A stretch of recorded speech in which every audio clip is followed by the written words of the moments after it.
أعوذ بالله من الشيطان الرجيم. بسم الله الرحمن الرحيم.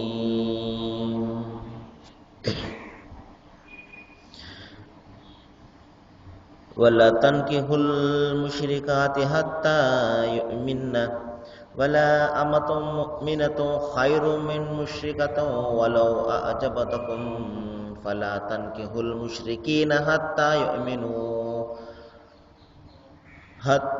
يؤمنوا ولا عبد مؤمن خير من مشرك ولو أعجبكم أولئك يدعون إلى النار والله يدعو إلى الجنة والمغفرة بإذنه. صدق الله العظيم. అనంత కరుణామయుడు అపార కృపాశీలుడు పాలకుడు పోషకుడు సర్వలోక ప్రభువైన అల్లాహ్ శుభనామంతో ప్రారంభిస్తున్నాడు. సోదరులారా సోదరిములారా అయ్యలారా అమ్మలారా అస్సలాము అలైకుం రహమతుల్లాహి వబరకాతుహు. సర్వలోక ప్రభు అయిన సృష్టికర్త ఏకేశ్వరుడు లోకేశ్వరుడు అయినటువంటి అల్లాహ్ మనందరి మీద శాంతిని శుభాలను కురిపించునుగాక. ఇంతవరకు మీ ముందు విశ్వప్రభు కరుణామయుడైనటువంటి అల్లాహ్ మానవాళి కోసం అవతరింపజేసినటువంటి చివరి మార్గదర్శక దైవ గ్రంథం దివ్య ఖురాన్ నుండి 221వ వాక్యం యొక్క అరబీ మూలంను మీ ముందు పట్టించడం జరిగింది. నిన్న మనము తెలుసుకోవడం జరిగింది అనాథలతో వ్యవహరించే తీరును గురించి దైవం ఆజ్ఞాపించాడు. ఏ విధంగా వ్యవహరిస్తే వారికి మేలు జరుగుతుందో మీరు ఆ విధంగా వ్యవహరించండి. ఎందుకంటే వారు కూడా మీ సోదర తుల్యులే. దైవం ఇక్కడ సర్వమానవాళి యొక్క ప్రాథమికమైనటువంటి సంబంధాన్ని గురించి అనుబంధాన్ని గురించి వివరిస్తున్నాడు. అదేమిటంటే మానవులందరూ ఒకటే కుటుంబము, వసుదైక కుటుంబము. ఎందుకంటే ఏ విధంగా అయితే ఒక తల్లి తండ్రి గర్భాన జన్మించినటువంటి పిల్లలందరూ కూడా ఏ విధంగా అయితే అనుబంధంతో ప్రేమతోటి ఉంటారో అదేవిధంగా మానవ జాతి యొక్క సంబంధం ఏమిటంటే మానవ జాతి అంతా కూడా అన్నదమ్ములు లాంటి వారు. ఎందుకంటే వీరి అందరి తల్లి తండ్రి ఒక్కళ్ళే కాబట్టి. ప్రవక్త ముహమ్మద్ సల్లల్లాహు అలైహి వసల్లం వారు ఒక సందర్భంలో చెప్పారు, ఓ మానవులారా మీరు బాగా వినండి, మీ అందరి తండ్రి ఒక్కడే, మీ అందరి దైవం కూడా ఒక్కడే. ఇక్కడ ఎవరిపై ఎవరికి ఆధిక్యత లేదు. మీరు అందరూ కూడా ఒకే తల్లి బిడ్డలు, అన్నదమ్ములు. కాబట్టి మీరు కలిసిమెలిసి జీవించండి, ఒకరినొకరు సహకరించుకుంటూ మీరు ప్రేమించుకుంటూ జీవించండి. ఒకరి మార్గాలను మీరు ఎంత మాత్రం కూడా అడ్డంకులు సృష్టించకండి. చేతనైతే అందరికీ కూడా సహాయాన్ని చేయండి, కానీ మీరు ఎవరికి కూడా హాని చేయకండి. ఎవరికి హాని తలపెట్టకపోవడం కూడా దైవారాధనతో సమానమే అని ప్రవక్త వారు ఉల్లేఖించడం జరిగింది. కాబట్టి సోదరులారా అదే విషయాన్ని ఇక్కడ చెప్తున్నాడు. అనాథలు కానివ్వండి, నిరుపేదలు కానివ్వండి, మరి సమాజంలో అభాగ్యులు, వీరందరూ మీ సోదర తుల్యులే. కాబట్టి మీరు వారికి ఏ విధంగా అయితే మేలు చేస్తే బాగా మేలు కలుగుతుందో, మంచి కలుగుతుందో ఆ విధంగా చేయండి అన్నాడు. ఆ తర్వాత దైవం ఇక్కడ ఇంకొక మాట చెప్తున్నాడు. అదేమిటంటే మీలో మేలు చేసేవారెవరో కీడు చేసేవారెవరో అల్లాహకు బాగా తెలుసు. సోదరులారా మనము మానవులము, మనుషులము, మనకు అనేక బలహీనతలు ఉంటాయి. ఒక వ్యక్తి ఏదైనా పని చేస్తుంటే ఆ పని మాత్రమే మనకు కనబడుతుంది, కానీ దాని వెనుక ఉన్నటువంటి ఆ సంకల్పము మనకు తెలియదు. ఏ ఉద్దేశంతో ఆ పని చేస్తున్నాడో మనకు అది తెలియదు. కానీ సోదరులారా మన దైవము, మన సృష్టికర్త, మన అల్లాహ్ మరి ఎంత శక్తిమంతుడు అంటే ఆయన బహిర్గతం కాదు, మనకు మన లోపల ఉన్నటువంటి ఆ రహస్యాన్ని కూడా ఆయన తెలిసినవాడు. ఆయన మనము ప్రకటించేదే కాదు, ప్రకటించని మన మనస్సుల్లో మనము దాచుకున్నటువంటి రహస్యాలను సైతం ఆయన ఎరిగినవాడు. మన సంకల్పాలు, మన ఉద్దేశాలు ఆయన తెలిసినవాడు. కాబట్టి దైవం ఇక్కడ చెప్తున్నాడు, మీరు ఏ మేలు చేసినా ఏ కీడు చేసినా ఇది ఆయన తెలుసుకుంటున్నాడు. అంతేకాదు ఆయన ప్రతి విషయాన్ని కూడా నమోదు చేసి పెడుతున్నాడు. మనము చేసే ప్రతి పని, ప్రతి పలుకు కూడా మరి నమోదు కాబడుతున్నది. ఎందుకంటే ఒక రోజున ఆ చిట్ట దైవ సన్ముఖానికి చేరుతుంది. మనము చేసే ప్రతి పని మనము తెలుసుకుంటాము. దాని కారణంగా దైవం మనకు మరి ప్రతిఫలాన్ని లేకపోతే శిక్షను ఇస్తాడు. కాబట్టి మనలో ప్రతి ఒక్కరం కూడా గుర్తుంచుకోవాల్సిన విషయం ఏమిటంటే మన పనులన్నీ కూడా నమోదు కాబడుతున్నాయి. ఇట్టే వదిలిపెట్టేస్తారని మనం ఎంత మాత్రం కూడా భావించకూడదు సోదరులారా. దైవం చెప్తున్నాడు, మిమ్మల్ని ఊరికే నేను పుట్టించానని. అఫహసిబుతుం అన్నమా ఖలఖనాకుం అబసవ్వ అన్నకుం ఇలైనా లా తుర్జవు అని అంటున్నాడు. అంటే మిమ్మల్ని నేను ఇట్టే వృధాగా పుట్టించామని, మీరు మా వద్దకు మరలి రారని మీరు భావిస్తున్నారా? జాగ్రత్త, మీలో ప్రతి ఒక్కరు కూడా దైవం ముందు నిలబడి సమాధానం చెప్పుకోవాలి. మీరు చేసే పనిని గురించి, మీరు పలికే మాటల గురించి ప్రతి ఒక్కరు కూడా మీరు సమాధానం చెప్పుకోవాలని దైవం హెచ్చరిస్తున్నాడు. కాబట్టి సోదరులారా, ఇంకా దైవం చెప్తున్నాడు, ఆయన తలుచుకుంటే మీతో కఠినంగా వ్యవహరించేవాడే, కానీ ఆయన సర్వాధికారి కాదు, వివేకవంతుడు కూడా. ఆయన మనకు చాలా కఠినమైనటువంటి నిబంధనలు విధించేవాడు. మీరు తప్పనిసరిగా ఇది చేయండి, మీ సంపదలో 50% మీరు నిరుపేదలకు ఖర్చు పెట్టండి అని, లేకపోతే మరొకటి అని నిర్బంధంతో ఆయన ఆజ్ఞను విధించేవాడు. కానీ మనుషులను కష్టపెట్టేసి, మనుషులను బాధ పెట్టేసి బలవంతంగా ఆరాధనను పొందడం అనేది ఆయన సంప్రదాయానికి వ్యతిరేకము. ఎందుకంటే దైవం ఇక్కడ అందరికీ కూడా జీవితాన్ని ప్రసాదించి బుద్ధిని, వివేకాన్ని ప్రసాదించాడు. కానీ ధర్మం విషయంలో మరి ఎంత మాత్రం కూడా బలవంతాన్ని ఆయన పెట్టలేదు. ఆ విధంగా పెట్టడం అనేది అది ఆయన యొక్క సాంప్రదాయానికి వ్యతిరేకం. కాబట్టి సోదరులారా, ఇక్కడ మనము ప్రతి ఒక్కరం కూడా మన బుద్ధిని, మన జ్ఞానాన్ని ఉపయోగించి మన మార్గాన్ని ఎన్నుకోవాల్సి ఉంటుంది. అదే మనకు ఇక్కడ పరీక్ష. ఆయన తలిస్తే కఠినమైనటువంటి ఆజ్ఞలు ఇచ్చి ఉండేవాడు, కానీ ఈ విధంగా మనుషులను బాధ పెట్టేసి ఆరాధనలు పొందడము ఆయనకు ఎంత మాత్రం కూడా ఇష్టం ఉండదు. కాబట్టి ప్రతి ఒక్కరం కూడా మరి మనస్ఫూర్తిగా ప్రేమతోటి ఆయనను మనము గుర్తించి ఆరాధించాలి. అది ఆయన కోరుతున్నాడు.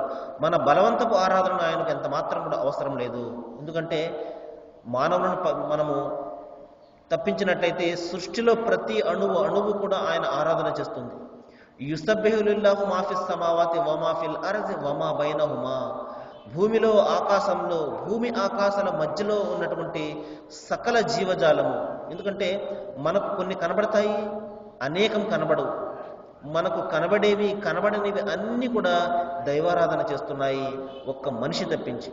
ఎందుకంటే మనిషిలాగా వాటికి ఆ బుద్ధిని, జ్ఞానాన్ని దైవం ప్రసాదించలేదు. వాటికి ఆ దైవం ఒక్కడు అన్న మాత్రమే సత్యం తెలుసు. ఆ ఒక్కడనే వారు ఆరాధిస్తుంటారు తప్పించి వారు సాటి మానవులను, లేకపోతే సాటి జీవజాలను, లేకపోతే మరొకరును ఆయనకు ఒక స్వరూపాన్ని కల్పించి ఆరాధించడము అనేది ఆ జీవజాలానికి తెలియదు. తెలిసిందల్లా మనిషికి మాత్రమే. ఎందుకంటే మనిషికి దైవం బుద్ధిని, జ్ఞానాన్ని ఇచ్చాడు. కాబట్టి మనిషి ఏం భావిస్తున్నాడంటే ఆ జీవజాలం మాదిరిగా, ఆ జంతుజాలం మాదిరిగా దైవం నాకు కూడా మరి ఆయన ఒక్కడిని మాత్రమే ఆరాధించే శక్తిని ఇచ్చినట్లయితే, ఆ జ్ఞానాన్ని ఇచ్చినట్లయితే మేము కూడా ఆయన ఒక్కడిని మాత్రమే ఆరాధిస్తాం కదా అని భావిస్తుంటాడు. కానీ ఆ విధంగా చేసినట్లయితే అతనికి పరీక్ష ఏముంటుంది? కాబట్టి ఇక్కడ దైవము మనిషికి పరీక్ష పెడుతున్నాడు. నీవు ప్రకృతిని చూడు, ప్రకృతిని పుట్టించినటువంటి ఆ దైవాన్ని గుర్తించు. సృష్టిని చూడు, ఆ సృష్టిని సృష్టించినటువంటి ఆ సృష్టికర్తను గుర్తించు. ఇది మనిషికి పరీక్ష. ఈ పరీక్షలో 90% మంది మరి వాళ్ళు ఫెయిల్ అయిపోతుంటారు. ఎందుకంటే సృష్టిని గ్రహిస్తుంటారు, దేవుని ప్రకృతిని గ్రహిస్తుంటారు, కానీ ఆ దైవాన్ని గుర్తించరు. ఇది చాలా పొరపాటు సోదరులారా. దైవం మనకి ఇచ్చినటువంటి మన బుద్ధిని, మన జ్ఞానాన్ని మనం ఉపయోగించాలి. కాబట్టి ఇక్కడ దైవం చెప్తున్నాడు, ఆయన తలిస్తే కఠినంగా వ్యవహరించి ఉండేవాడే, కానీ సౌలభ్యాన్ని చేకూర్చడం అనేది ఆయన యొక్క తత్వము. మనిషికి ఆయన సౌలభ్యాన్ని చేకూరుస్తాడు, తేలిక చేస్తాడు ఎవరైతే ఆయన మార్గంలో కృషి చేస్తుంటారో. ప్రవక్త ముహమ్మద్ సల్లల్లాహు అలైహి వసల్లం వారు ప్రవచనంలో చెప్పారు, మీరు ఎవరైతే దైవాన్ని గురించి ఆలోచిస్తారో ఆయన కూడా మీ గురించి ఆలోచిస్తాడు. చూడండి, మీరు ఆయనను జ్ఞాపకం పెట్టుకుంటే, మీరు ఆయనను ఒంటరిగా జ్ఞాపకం పెట్టుకుంటే ఆయన తన దూతల సమూహంలో మీ గురించి ఆయన ప్రస్తావిస్తాడు. మీరు ఒక్క అడుగు ఆయన వద్దకు వచ్చినట్లయితే ఆయన మీ వద్దకు 4 అడుగులు వేసుకుంటూ వస్తాడు. మీరు దైవం వద్దకు నడుచుకుంటూ వచ్చినట్లయితే ఆయన మీ వద్దకు పరిగెట్టుకుంటూ వస్తాడు. అంటే ఎప్పుడు మనిషి తన బుద్ధిని జ్ఞానాన్ని ఉపయోగించి నా వైపు తిరుగుతాడా అన్నదే దైవము చూస్తుంటాడు. ఒక్కసారి తిరిగిన వెంటనే దైవము వాళ్లను తన వైపునకు లాక్కుంటాడు, తన వైపునకు వచ్చే మార్గాన్ని చూపిస్తాడు. అంతిమ గ్రంథం ఖురాన్లో ఒక సందర్భంలో ఈ విధంగా చెప్పడం జరిగింది. యా అయ్యుహన్నాస్, ఓ మానవులారా, ఖద్ జాఅకుం బుర్హానుం మిర్ రబ్బికుం, మీ ప్రభు తరపు నుండి ఒక స్పష్టమైనటువంటి నిదర్శనం వచ్చేసింది. వ అన్జల్నా ఇలైకుం నూరం ముబీనా, దైవం మీ వద్దకు మీకు మార్గాన్ని చూపించే, మిమ్మల్ని నరకం నుండి బయటకు తీసుకువచ్చే, స్వర్గంలో ప్రవేశింపజేసే ఆ గైడెన్స్ను, ఆ మార్గదర్శకత్వాన్ని దివ్య ఖురాన్ రూపంలో పంపించాడు. కాబట్టి ఎవరైతే ఇప్పుడు అమ్మల్లజీన ఆమను బిల్లా, ఎవరైతే దైవాన్ని విశ్వసిస్తారో, వఅతసిము బిహి, ఎవరైతే ఆయనను గట్టిగా పట్టుకుంటారో, అంటే ఆయన ఆజ్ఞల మేరకు జీవితం గడుపుతారో, అప్పుడు దైవం ఫసయుద్ఖిలహుం ఫి రహమతిన్ మిన్హు, ఆయన మిమ్మల్ని ఆయన కారుణ్యంలో ప్రవేశింపజేస్తాడు. వయహదీహిం ఇలైహిం సిరాతం ముస్తఖీం, ఆయన తన వైపునకు వచ్చే మార్గాన్ని మీకు చూపుతాడు అని చెప్పడం జరిగింది. కాబట్టి ఎప్పుడైతే మనిషి తన మార్గదర్శకత్వం కోసము దైవాన్ని మరి విశ్వసిస్తాడో, ఆయన ప్రవక్తను విశ్వసించి ఆయన పంపినటువంటి గ్రంథం అనుగుణంగా తన జీవితాన్ని మలుచుకుంటాడో, దైవం అటువంటి వ్యక్తి మీద తన కారుణ్యాన్ని కురిపిస్తాడు. అంతేకాదు అతనిలో ఉన్నటువంటి చెడులను దూరం చేస్తాడు, అతనికి మంచి పనులు చేసే ఆ జ్ఞానాన్ని కూడా ప్రసాదిస్తాడు. కాబట్టి సోదరులారా, దైవం ఈ విషయాన్ని ఇక్కడ చెప్తున్నాడు. ఆయన కోరితే మీపై కఠినంగా వ్యవహరించి ఉండేవాడే, కానీ ఆయన ఈ విధంగా కఠినంగా వ్యవహరించి మీతోటి బలవంతపు ఆరాధనలు పొందడము ఆయన అభిమతం ఎంత మాత్రం కూడా కాదు. కాబట్టి మీరు ఎప్పుడైతే దైవాన్ని గురించి ఆలోచిస్తుంటారో, ఆయన మీకు తెలియని మార్గం ద్వారా, మీ ఊహకు కూడా అందనటువంటి మార్గం ద్వారా మీ సమస్యలను ఆయన తీరుస్తాడు. కాబట్టి మనము చేయవలసిన పని ఏమిటంటే, మనం ముందుగా దేవుని తట్టు తిరగాలి, దేవుని వైపునకు తిరగాలి, ఆయన క్షమాభిక్ష వైపునకు తిరగాలి. మరి మన పాప క్షమాపణ వైపునకు మనం తిరిగినట్లయితే, మన పాపాలకు క్షమాపణ కేవలం ఆయన ఒక్కడు మాత్రమే ప్రసాదిస్తాడు అన్న సత్యాన్ని మనం తెలుసుకుని ఆయన వైపునకు తిరిగినట్లయితే, దీనిని మారు మనస్సు అంటారు. ఎప్పుడైతే మనం ఈ మారు మనస్సును పొందుతామో, దైవం తప్పనిసరిగా ఆయన క్షమించేవాడు మరియు కరుణించేవాడు. ఎందుకంటే దైవము వల్లాహు యుహిబ్బు తవ్వాబీన్, ఆయన పాప క్షమాపణ చేసేవారిని అమితంగా ప్రేమిస్తాడు అని దైవము తన గ్రంథంలో చెప్పడం జరిగింది. కాబట్టి మనిషి జీవితము పాపాలమయము, కానీ ఎప్పుడైతే ఆ పాప క్షమాపణ నిమిత్తము దైవం వైపునకు తిరుగుతాడో, నిస్సందేహంగా దైవం కూడా తన వైపునకు తిరుగుతాడు. అతని పాపల క్షమాభిక్షను ప్రసాదించడమే కాకుండా మరి ఆ భయంకరమైనటువంటి నరకం నుండి కూడా అతన్ని రక్షిస్తాడు. సరే సోదరులారా, ఇప్పుడు మరి కొద్దిసేపు మనము మన ఆరోగ్యానికి సంబంధించినటువంటి విషయాలు తెలుసుకుంటున్నాము. ప్రవక్త ముహమ్మద్ సల్లల్లాహు అలైహి వసల్లం వారు చెప్పారు కళ్ళని గురించి ప్రధానంగా, మీ కళ్ళకు కూడా మీపై హక్కు ఉన్నది, కాబట్టి ఈ దేవుని వరాన్ని కాపాడుకోవడము ప్రతి విశ్వాసి యొక్క బాధ్యత అని చెప్పడం జరిగింది. సోదరులారా, మన శరీరం మీద మనకు హక్కు ఉంటుంది, మన భార్యాబిడ్డలకు హక్కు ఉంటుంది, సాటి మానవులకు హక్కు ఉంటుంది, తల్లిదండ్రులకు హక్కు ఉంటుంది. మనం ఎప్పుడు కూడా ఈ శరీరము నాది, నా ఇష్టం వచ్చినట్లు నేను దీనిని వినియోగించుకుంటాను అని ఎప్పుడైతే మనం భావిస్తామో, అది చాలా పొరపాటైనటువంటి భావన. ఎందుకంటే ఈ శరీరం మనది కాదు. సహజంగా మనిషి చూడండి, మరి రకరకాల చెడు అలవాట్లకు లోను చేసుకుంటూ ఉంటాడు తన శరీరాన్ని. ఎందుకు? ఈ శరీరం నాది, నా ఇష్టం వచ్చినట్టు నేను దీన్ని తీసుకుంటాను, దీనిపై సంపూర్ణమైనటువంటి అధికారం నాకు ఉన్నది అని తలంచడం వలనే తన శరీరాన్ని రకరకాల చెడు అలవాట్లతోటి తూట్లు పొడుచుకుంటూ ఉంటాడు, పాడు చేసుకుంటూ ఉంటాడు. తద్వారా స్వయంగా తను పాడైపోతాడు, తన భార్య బిడ్డలను కూడా బాధ పెడతాడు, సమాజాన్ని కూడా మరి బాధ పెడుతూ ఉంటాడు. దానికి కారణం ఏమిటి? ఈ జీవితం మీద నాకు సంపూర్ణమైనటువంటి అధికారం ఉన్నది, నా శరీరము నా ఇష్టము అని భావించడం వలనే. కానీ సోదరులారా, మన శరీరం మనది ఎంత మాత్రం కూడా కాదు. మన శరీరం కానివ్వండి, మనకు లభించినటువంటి జ్ఞానం కానివ్వండి, శక్తి సామర్థ్యాలు కానివ్వండి, ప్రతీది కూడా దైవం మనకు ప్రసాదించినటువంటి అమానతు, ఒక అప్పగింత. మనము జాగ్రత్తగా దానిని వినియోగించుకుని తిరిగి దైవానికి మనము అప్పగించవలసి ఉంటుంది. ఈ విషయాన్ని మనం ఎప్పుడైతే జ్ఞాపకం పెట్టుకుంటామో ఇష్టం వచ్చినట్లు మన శరీరాన్ని మనం అంత మాత్రం కూడా కష్టపెట్టుకోము. రకరకాల చెడు అలవాట్లతోటి మనము మన శరీరాన్ని శుష్కింప చేసుకోము. ఈ విషయాన్ని మనము జ్ఞాపకం పెట్టుకోవాలి. ప్రవక్త ముహమ్మద్ వారు అదే చెప్తున్నారు, మీ కళ్ళకు మీపై హక్కు ఉన్నది. హక్కు ఏమిటంటే మీరు ఈ కళ్ళతోటి మంచిని మాత్రమే చూడాలి, అందమైన దైవం యొక్క ప్రకృతిని చూసి ఆయనను గుర్తించాలి. కాబట్టి దీనిని అశ్లీలాన్ని చూడడం కోసము, చెడుని చూడడం కోసము వినియోగించకూడదు. ఆ విధంగా మనము మన కళ్ళను వినియోగిస్తే తప్పనిసరిగా మనము మన కళ్ళను గురించి మనము సమాధానం చెప్పుకోవాలి. ఎందుకంటే దైవం చెప్తున్నాడు, సుమ్మల తుస్అలున్న యౌమ ఇజిన్ అనిన్న ఈ ఆ దినాన్న మీరు మీకు లభించినటువంటి ప్రతి అనుగ్రహాన్ని గురించి అడగబడతారు. దైవం మీకు ప్రసాదించిన ప్రతి మంచిని గురించి మీరు సమాధానం చెప్పుకోవాల్సి ఉంటుంది. మీ కళ్ళను గురించి ప్రశ్నిస్తాడు, మీ నోటిని గురించి ప్రశ్నిస్తాడు, మీకు ప్రసాదించినటువంటి ఈ అందమైన శరీరాన్ని గురించి ప్రశ్నిస్తాడు. ప్రతి విషయాన్ని గురించి మీరు ప్రశ్నలు ఎదుర్కొంటారు అని దైవం చెప్తున్నాడు. కాబట్టి దైవం ప్రశ్నిస్తాడు, నీకు అందమైనటువంటి ఈ కళ్ళను నేను ఇచ్చాను, నీవు ఈ కళ్ళతోటి నువ్వు ఏమి చూసావు అని తప్పనిసరిగా మనల్ని ప్రశ్నిస్తాడు. కాబట్టి సోదరులారా, మన కళ్ళు మన ఇష్టము, నా చూపులు నా ఇష్టం అని మన ఇష్టం వచ్చినట్లు మనము మన చూపులను సంచరింపజేసినట్లయితే నిస్సందేహంగా మనం దైవం వద్ద పట్టుబడిపోయే ప్రమాదం ఉన్నది.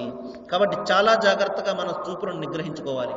దైవం అదే అంతిమ గ్రంథం ఖురాన్లో చెప్తున్నాడు, ఓ ప్రవక్త, మీరు విశ్వసించినటువంటి పురుషులకు చెప్పండి, వారు తమ చూపులను నిగ్రహించుకోవాలని, తమ చూపులను క్రిందకి దించుకోవాలని మీరు విశ్వసించిన పురుషులకు చెప్పండి, విశ్వసించిన స్త్రీలకు చెప్పండి అని దైవం నిర్దేశించడం జరిగింది. కాబట్టి విశ్వసించినటువంటి ఒక విశ్వాసి స్త్రీ పురుషుల యొక్క బాధ్యత ఏమిటంటే తమ చూపులో, వాళ్ళు స్త్రీలైనా కానివ్వండి పురుషులైనా కానివ్వండి, తమ చూపులు ఎంత మాత్రం కూడా చేయకూడదు. తమ చూపులను వారు క్రిందకి దించుకోవాలి. యథేచ్ఛగా తమ చూపులను ఎవరి మీద పడితే వారిని చూడడానికి ఎంత మాత్రం కూడా వినియోగించకూడదు. ఈ విషయాన్ని మనము జ్ఞాపకం పెట్టుకోవాలి. కాబట్టి కళ్ళంకు మన మీద ఉన్నటువంటి హక్కు ఏమిటంటే మనము ఆ కళ్ళతోటి మంచిని మాత్రమే చూడడానికి ప్రయత్నం చేయాలి. ఇంకా ప్రవక్త వారు చెప్పారు, మీ కళ్ళకు మీరు సుర్మా పెట్టుకోండి. సుర్మా అంటే ఒక రకమైనటువంటి పదార్థము, మరి కళ్ళకు చలువ చేస్తుంది. అది చాలామంది ముస్లిం సోదరులు ఈ సుర్మాను పెట్టుకుంటుంటారు.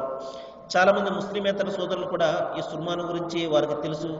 మరి కళ్ళ జబ్బులకు చాలా బాగా పనిచేస్తుంది, కళ్ళలో ఉన్నటువంటి మాలిన్యాన్ని దూరం చేస్తుంది అని ప్రవక్త ముహమ్మద్ సల్లల్లాహు అలైహి వసల్లం వారు చెప్పడం జరిగింది. కాబట్టి కళ్ళకు సుర్మా అనేది చాలా మంచిది, మీరు దాన్ని పెట్టుకోండి అని ప్రవక్త వారు చెప్పడం జరిగింది. ఇక తర్వాత సోదరులారా, మరొక విషయం ఏమిటంటే మనిషికి ప్రధానంగా అతనికి అందాన్ని ఇచ్చేవి అతని పళ్ళు. వీటి పట్ల ఎంత మాత్రం కూడా మనం అలక్ష్యం చేయరాదు. ఎందుకంటే సోదరులారా, ఈ రోజున మనం చూస్తున్నాము, పళ్ళకు సంబంధించినటువంటి వ్యాధులు అనేకం ప్రబలిపోయాయి. అదేవిధంగా పళ్ళ డాక్టర్లు కూడా అనేక మంది బయలుదేరిపోయారు. ఈ రోజున వీధికి 4-5 పళ్ళ ఆసుపత్రులు మనం చూస్తున్నాము, డెంటల్ హాస్పిటల్. ఈ విధంగా పళ్ళను పరిశుభ్రపరచుకోవడము, ఎప్పుడు కూడా శుభ్రంగా ఉంచుకోవడం అనేది చాలా ముఖ్యమైనటువంటిది. ఎందుకంటే డాక్టర్లు ఈ రోజున చెప్తున్నారు, 90% వ్యాధులన్నీ కూడా మరి నోటి నుండి సంక్రమించేవే అంటున్నారు. కాబట్టి ఎప్పుడైతే మనము పళ్ళను పరిశుభ్రంగా ఉంచుకుంటామో చాలా జబ్బులను మనము ఆపడానికి ఆస్కారం ఉంటుంది. మరి అంతేకాకుండా జీర్ణశక్తి మీద కూడా చాలా ప్రభావాన్ని చూపిస్తుంది. అందుకనే ప్రవక్త ముహమ్మద్ సల్లల్లాహు అలైహి వసల్లం వారు ఎప్పుడు కూడా మిస్వాక్ చేసేవారు. మిస్వాక్ అంటే పనుపుల్లతోటి, వేప పుల్ల కానివ్వండి, మరొకటి కానివ్వండి, ఆ పుల్లతోటి ఎప్పుడు కూడా ఆయన దంతధావనం చేసేవారు. ప్రతి నమాజుకు ముందు మరి ఆయన 5 పూటలు కూడా మరి ఆ పళ్ళను పనుబుల్లతోటి మరి ఆయన తోముకునేవారు. ఎందుకంటే ఈ రోజున మనం చూస్తున్నాము, రకరకాలైనటువంటి అలవాట్లతోటి పొగాకు కానివ్వండి, కిళ్ళీలు కానివ్వండి, ఈ గుట్కాలు, ఈ ఖైనాలు తిని మరి మన చిన్నపిల్లలు సైతము మరి వాళ్ళ పళ్ళు పాడైపోతున్నాయి. మరి రకరకాలైనటువంటి జబ్బులు కూడా వచ్చేస్తున్నాయి. కాబట్టి వీటిని మనము ఎంత మాత్రం కూడా దరి చేరనివ్వకుండా చాలా జాగ్రత్తగా మన పళ్ళ పట్ల మనము శ్రద్ధను చూపించవలసి ఉంటుంది. ఇంకా ప్రవక్త ముహమ్మద్ సల్లల్లాహు అలైహి వసల్లం వారి యొక్క భార్య గారు అయినటువంటి ఆయిషా రజియల్లాహు తఆలా అన్హా వారు ఈ విధంగా చెప్తున్నారు, మేము ప్రవక్త వారికి మరి ముఖాన్ని కాళ్ళు చేతులు కడుక్కోవడానికి నీళ్లును మరియు పండ్లను శుభ్రం చేసుకోవడానికి మిస్వాక్ అంటే ఒక రకమైన పనుదుగు పుల్ల, ఆ పుల్లను కూడా సిద్ధం చేసి ఉంచేవాళ్ళము. అప్పుడు ఆయన మిస్వాకు చేసుకునేవారు. ఆ తరువాత ఆయన వుజూ చేసుకునేవారు, అంటే కాళ్ళను చేతులను ఒక క్రమమైన పద్ధతిలో కడుక్కునేవారు. ఆ తర్వాత నమాజు చేసేవారు. ఎందుకంటే నమాజ్ అనేది, ఆరాధన అనేది దైవంతో సంభాషణ కాబట్టి మనము సాధారణంగా ఒక పెద్ద వ్యక్తిని కలుసుకోవడానికి వెళ్తున్నప్పుడు ఏ విధంగా పరిశుభ్రంగా ఉండి వెళ్తాం, మనం ముఖం కడుక్కోకుండా వెళ్ళిపోతామా? వెళ్ళాం కదా. ఈ విధంగా మనము పళ్ళను పరిశుభ్రపరుచుకొని జాగ్రత్తగా బాగా స్నానం చేసి మంచి బట్టలు ధరించి వెళ్తాం. అదేవిధంగా దైవారాధన కూడా దైవంతో మనం సంభాషించడమే. ఈ సృష్టి అందరికీ కూడా గొప్ప శక్తి ఎవరంటే దైవమే. కాబట్టి ఆ దైవం వద్దకు మనము మాట్లాడడానికి వెళ్తున్నామంటే ఎంత పరిశుభ్రంగా వెళ్ళాలి. అందుకనే ప్రతి ఆరాధన సమయంలో ప్రవక్త ముహమ్మద్ సల్లల్లాహు అలైహి వసల్లం వారు ఈ విధంగా తమ పళ్ళను పరిశుభ్రపరుచుకునేవారు. మరి ఇంకొక సందర్భంలో ప్రవక్త వారు చెప్పారు, మిస్వాక్ అంటే ఈ విధంగా పనుదోమ పుల్లుతోటి మీ పళ్ళను పరిశుభ్రపరచుకోవడము మీ నోటిని శుభ్రం చేస్తుంది, అంతేకాదు దైవాన్ని కూడా సంతోషపరుస్తుంది అది. ఎందుకంటే దైవం సంతోషిస్తాడు, నా దాసుడు నన్ను కలుసుకోవడం కోసము మరి ఈ విధంగా తన పళ్ళను పరిశుభ్రం చేసుకుని వచ్చాడు, తన ఒంటిని పరిశుభ్రం చేసుకుని వచ్చాడు, ఈ విధంగా ముఖం కాళ్ళు చేతులు కడుక్కుని ఈ విధంగా నా వద్దకు వచ్చాడు అని దైవం ఎంతగానో సంతోషిస్తాడని ప్రవక్త వారు చెప్పడం జరిగింది. సరే సోదరులారా, మరికొన్ని విషయాలు మనము రేపు మాట్లాడుకోవడానికి ప్రయత్నం చేద్దాము. మరి ఈ రోజున మన చర్చకు వచ్చినటువంటి అంశం ఏమిటంటే, మరి ఈ విధంగా అనాథులు అనేవాళ్ళు మీ సోదరు తుల్యులే, వారితో మీరు ఎంత బాగా వ్యవహరిస్తే అంత బాగా వ్యవహరించండి. ఈ విధంగా మానవులందరూ కూడా ఒకే తల్లిదండ్రుల సంతానం అన్న సత్యాన్ని మీరు అనుక్షణం కూడా జ్ఞాపకం పెట్టుకోండి. ఈ విధంగా మీరు జ్ఞాపకం పెట్టుకున్నట్లయితే మనలో ఈ విభేదాలు ఎంత మాత్రం కూడా చవి చూడవు సోదరులారా. ఆ తర్వాత మన పళ్ళకు సంబంధించినటువంటి అంశం కూడా వచ్చింది. మనము మన పళ్ళను ఎప్పుడు కూడా పరిశుభ్రంగా ఉంచుకోవాలి. ఎప్పుడు కూడా మనము దంతధావనం అనేది ఇప్పుడు కూడా చేస్తూ ఉండాలి. తద్వారా అనేక రకాల జబ్బులను మనము ఆపడానికి ఆస్కారం ఉంటుంది. దైవం మీకు నాకు మనందరికీ కూడా మరి ఏ విషయాలైతే మనం ఇక్కడ వింటున్నామో వీటి మీద ఆచరణ చేసేలాగా, మరి మనలో ఉన్నటువంటి అపోహలన్నీ కూడా తొలగించుకొని మరి సృష్టి ధర్మమైనటువంటి దైవం మానవాళికి విధించినటువంటి ఈ ఏకేశ్వరోపాసన, ఒకే దైవాన్ని ఉపాసించడం అనే ఈ ఇస్లాం ధర్మాన్ని మనము అర్థం చేసుకుని ఆచరించే విధంగా దైవం మనందరికీ కూడా జ్ఞానాన్ని ప్రసాదించాలని నేను వేడుకుంటూ ముగిస్తున్నాను. వాఖిరు దవానా అనిల్ హమ్దులిల్లాహి రబ్బిల్ ఆలమీన్. అస్సలాము అలైకుం.